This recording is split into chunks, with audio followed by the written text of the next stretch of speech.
Hello everyone and welcome to my channel. My name is Crown and today we are going to have some more stories that I hope that you will enjoy.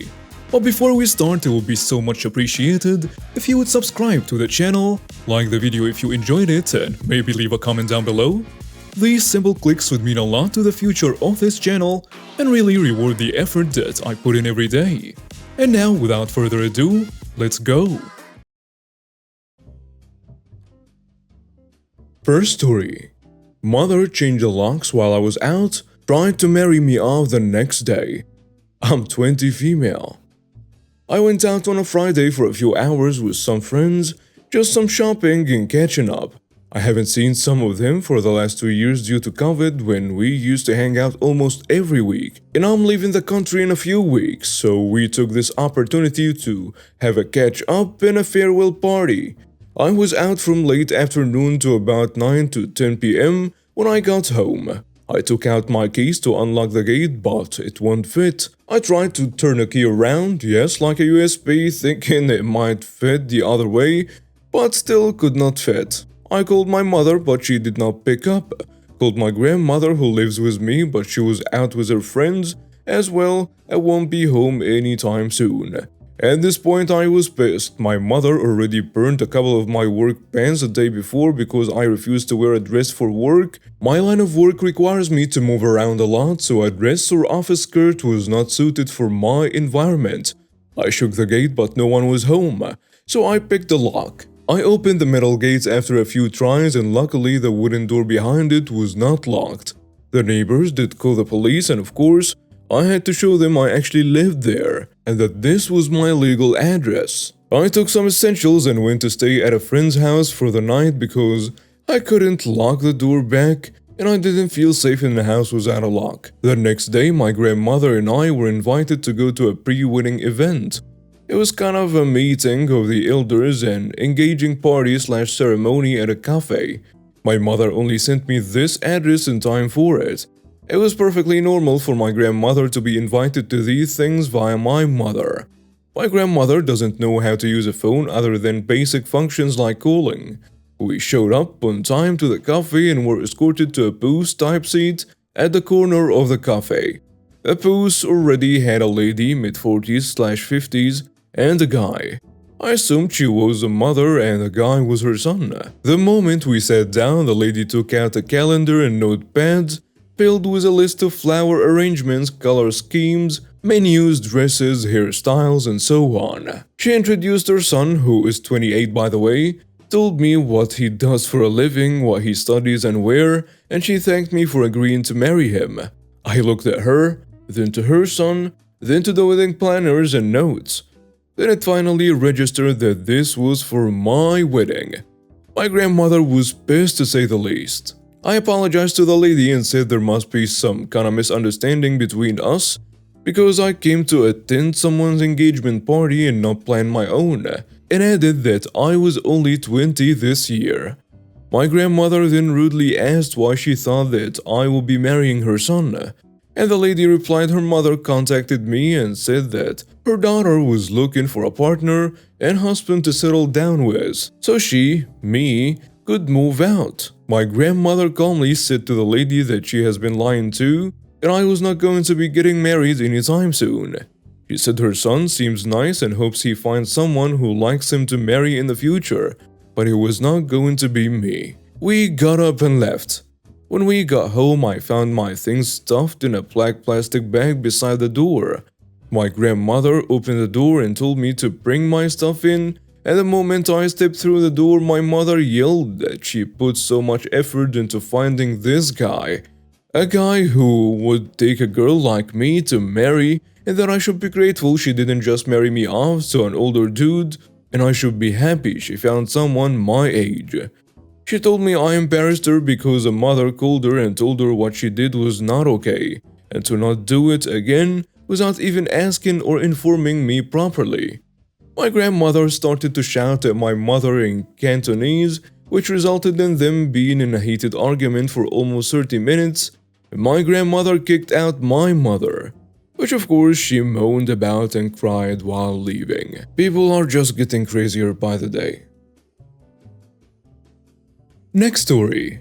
Karen videos me cleaning gutters, stomps on a broken feet, and gets $4,000 fine. So this happened during lockdown about December last year. So I live in a complex and all of the roofs are connected. We are number 6, quite close to the beginning of the row of houses. Our gutters were filthy from the rain and trees close by, and we didn't have a ladder. So we asked our neighbors and they were cool with me climbing across the roofs to clean the gutters. Note, I'm 17 female, 5'2", and don't weigh a whole lot. I'm really small, weight and height-wise. So I was cleaning out my gutters and Karen started screaming at me to get down.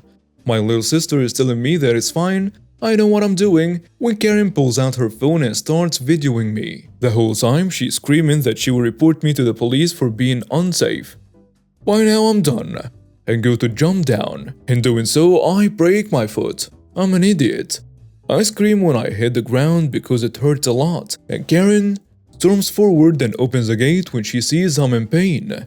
She then proceeds to stomp on my broken foot. I scream and shove her back, slamming the heel of my palm into her stomach.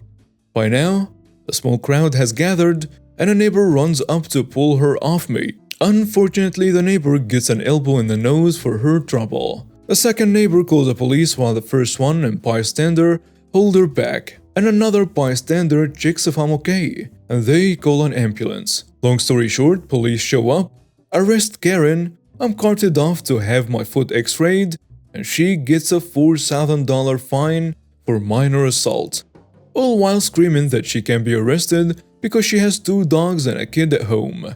Dumb witch. Edit. I broke my foot jumping off the roof. She crushed 2 bones stomping on it.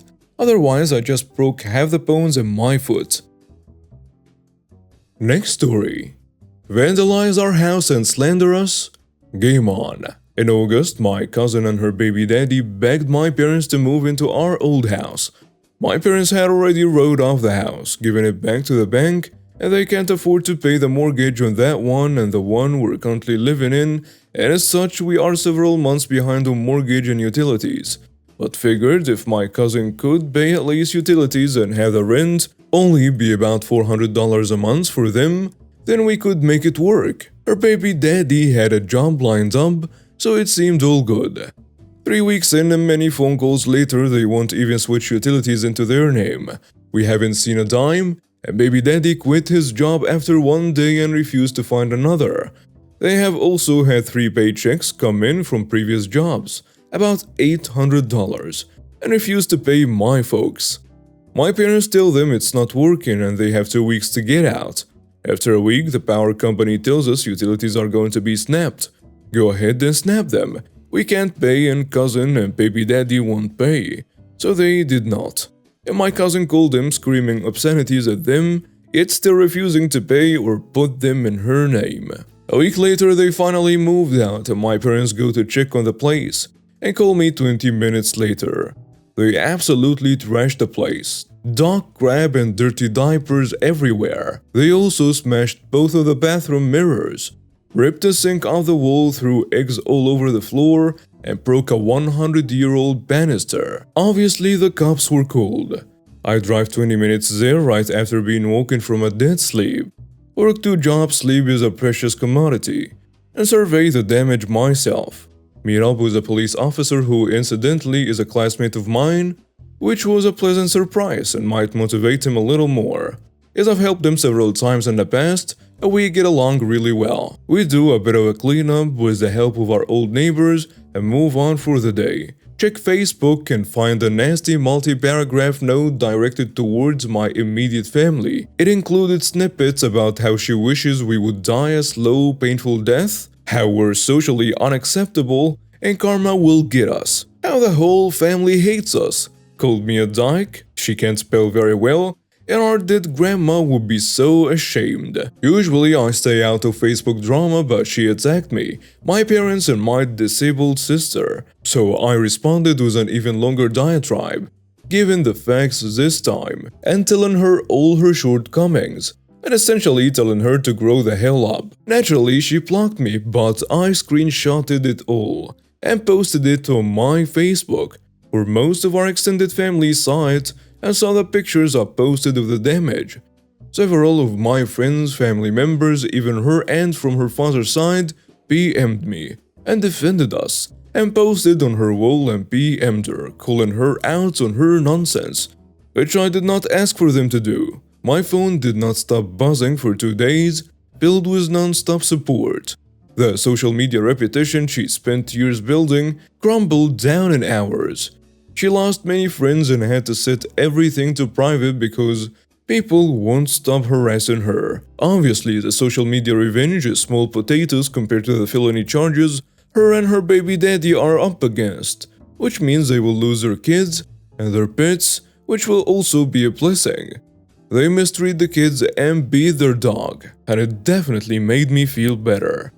I even got to reconnect with some old friends I haven't talked to in a while, including one who was a mutual friend of my cousin and I, and now we've got a cross-country trip planned because of that. Next story: wheelchairs, sporting events, and slimy in-laws. Some folks from another sub recommended I share this story. It's a doozy, folks, so buckle in for the ride. Also obligatory, this happened a few years ago, several years before the pandemic. I'm in a wheelchair for a good chunk of time due to a medical condition. My in-laws know this, but rarely, if ever, take accessibility into consideration when we spend time around them. Whether it's a restaurant, sporting events, shopping, holidays, etc., it's always a hassle to spend time around them, because their lack of consideration when it comes to my accessibility needs isn't taken into account, which ends in my husband and I having to physically struggle to do whatever activity they invited us to.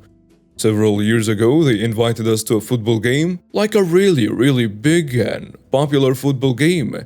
As usual, they failed to consider accessibility needs when booking the tickets. When we got to the stadium, they tried to pull a sucks-to-be-you stunt and even attempted to force my husband to leave me alone outside the stadium. Super frustrating. A verbal squabble ensued and we decided to basically part ways with them.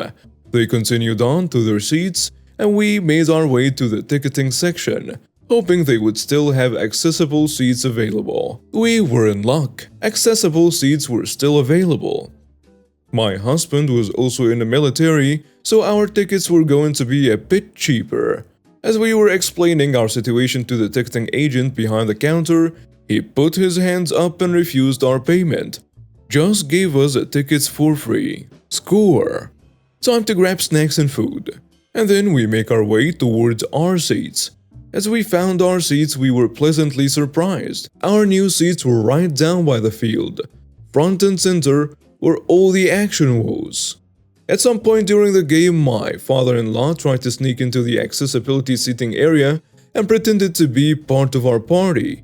We told him no and tried making him leave, but he wouldn't, and tried to be all chummy with us. I guess a security person noticed and told my father-in-law the policy was one companion per disabled person, and my companion was obviously my husband. My father-in-law and his now ex-wife had to enjoy the entire game from way up in the bleachers. Horrible people. Next story.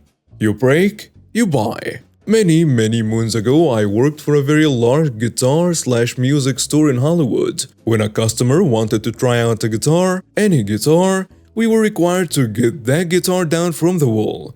This often involved climbing a big ladder to get a guitar. The more expensive the instrument, the higher up it was to make it harder to steal. There was a customer that came in nearly every day and always requested the most expensive guitar. He would then choose the most expensive amplifier, turn it all the way up and sit for hours jamming. Or at least he thought he was jamming. To us it sounded like small furry animals being killed.